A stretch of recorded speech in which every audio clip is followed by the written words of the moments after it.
Thank you. Yeah. Thank you for being so available, and thank Esther for letting that happen. Thank you. You don't need Esther. We're available. Yes. So I have a question about our relationship with this matter dimension. You're the creator of it. Mm-hmm. That's your relationship. Okay. You're the expander of it, the evolver of it, the enjoyer of it, the perceiver of it, I have a wonderful life, beautiful, incredible experiences. I am awed every day with the experience. But I do have a little thing that keeps running back. And how does it feel when it does? Very painful. Then don't go there. It's physical pain. But don't go there. In other words, don't turn your attention to the things that are uncomfortable, and they have to go away.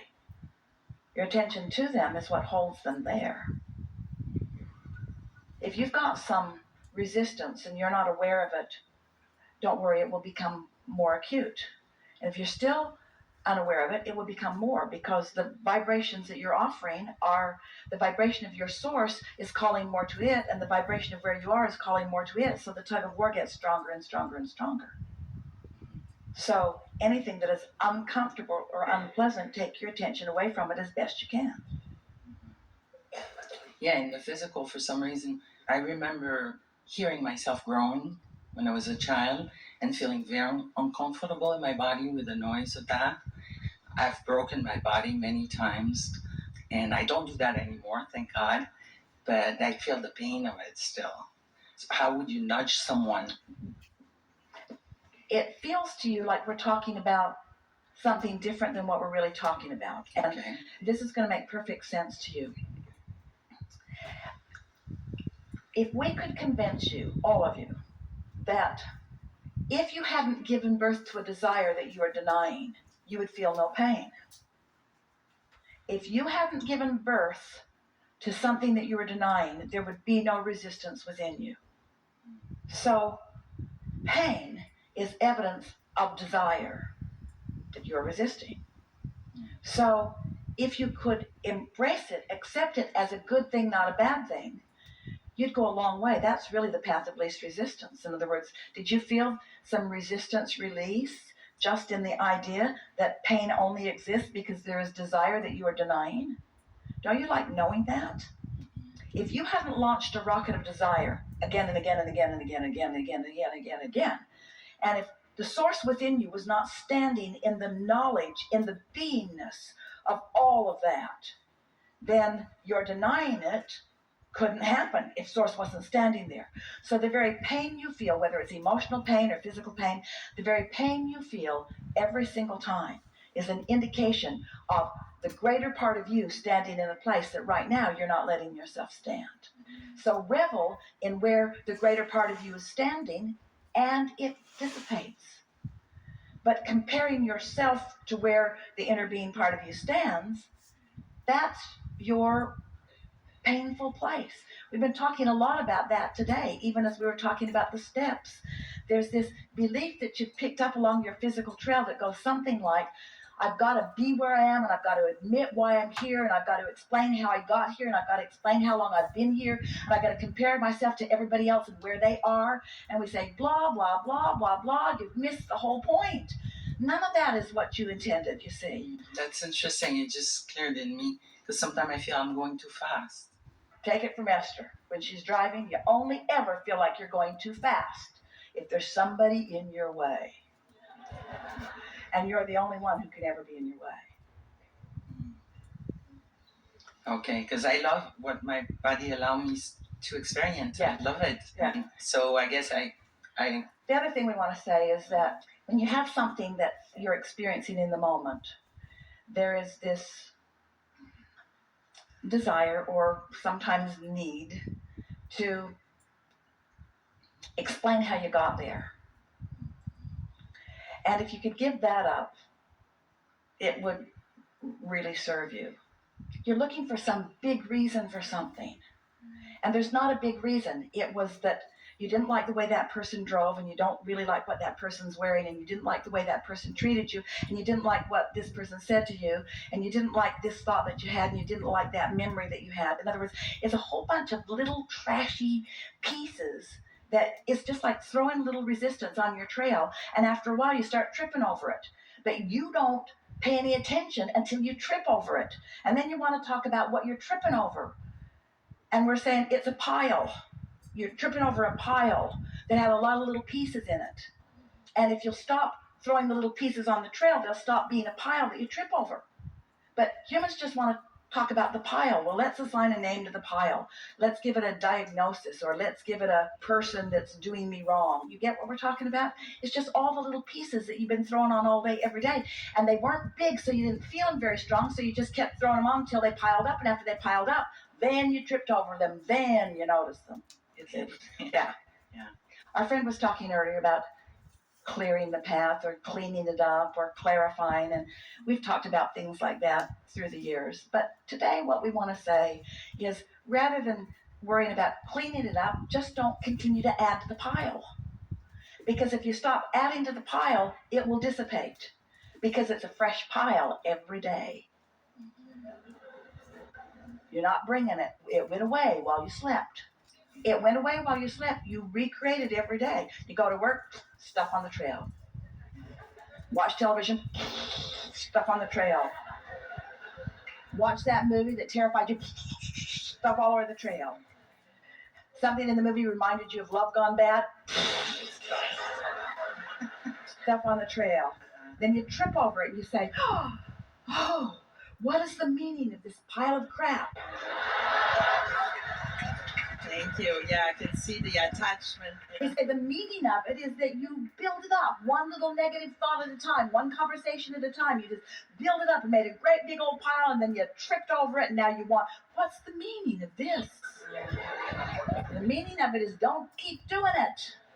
Thank you. Yeah, because I can see I came here with the question already, with the concept I'm attached to the pain body, and so just let go that meaning, right? Just it is our promise to you that as you do less and less and less of that throwing stuff on your path of least resistance, in time you'll have a clear path, mostly clear path, and there'll be enough momentum that even though you're going to continue to throw stuff there because life is causing you to have new experiences, your momentum will be enough that you can overcome it. In other words, you're going fast enough. Esther knows this too. You can go through about any pile. Get enough speed and momentum, girth. She loved the monster bus for that reason. She knew she could run over anybody that was in her way. And they all seemed to know it too. She'd look in her rearview mirror as she was entering, and they just cleared a path for her. They knew. She was big, she was going fast, and they'd better get out of the way. Jumping off the road. Yeah. I do have one other question, and maybe you can help me with that.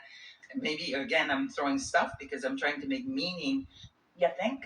When you things move, like you'll step into a place that is a certain way, and then you come back into the same room, and an object has moved, and I'm trying to understand what that means to me.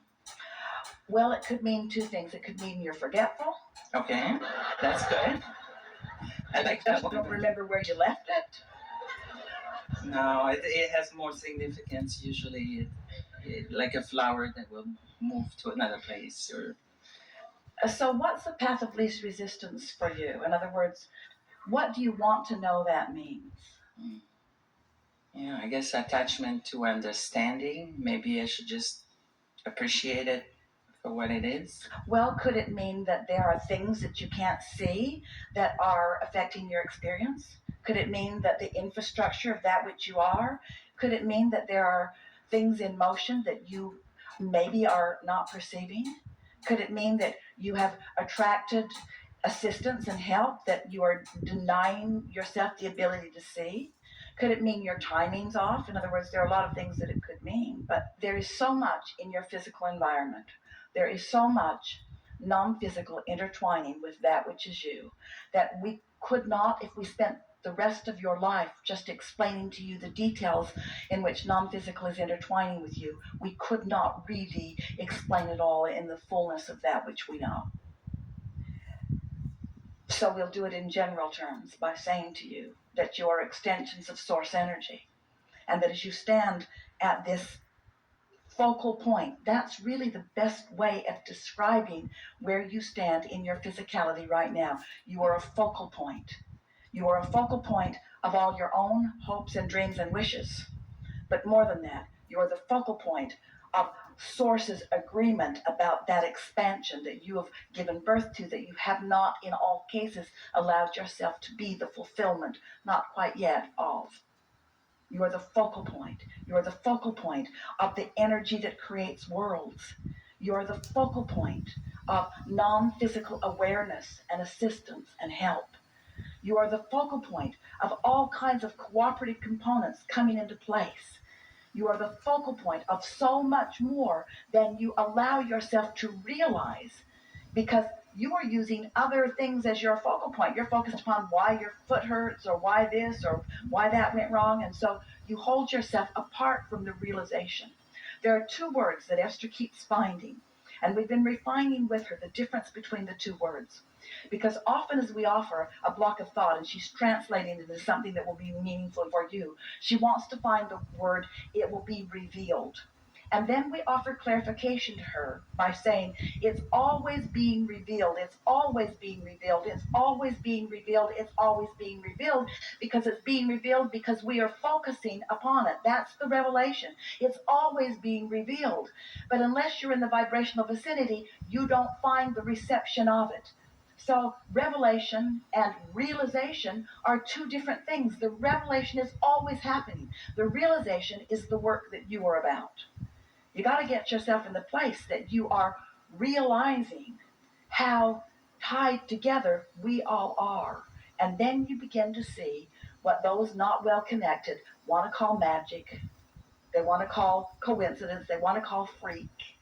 And we say it's the natural unfolding of the way you are all meant to live, since you are the leading edge reason for expansion of this universe. And you are the focal point of all that non-physical sees. These are good times, not just for you, but for us as well. And when you relax into that knowing, first you're swept with a feeling of worthiness, and then next, from that infrastructure of worthiness, then you allow yourself to be the translator, the manifester, the full life liver for all to see the benefits of your own acceptance of your goodness, your rightness, your worthiness. You heard a lot with your ears, and you came to a lot of conclusions with your mind, but you are vibrationally different than you were when you first arrived. You're vibrationally different. You are vibrationally much more on the wavelength of who you really are. That means everything in your world has changed as a result of the vibrational shifting that has taken place. Your well-being will be more pronounced.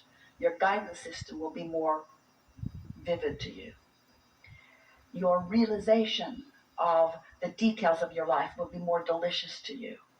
We've experienced today a major piece of what our friend earlier called awakening, reawakening. There is great love here for you.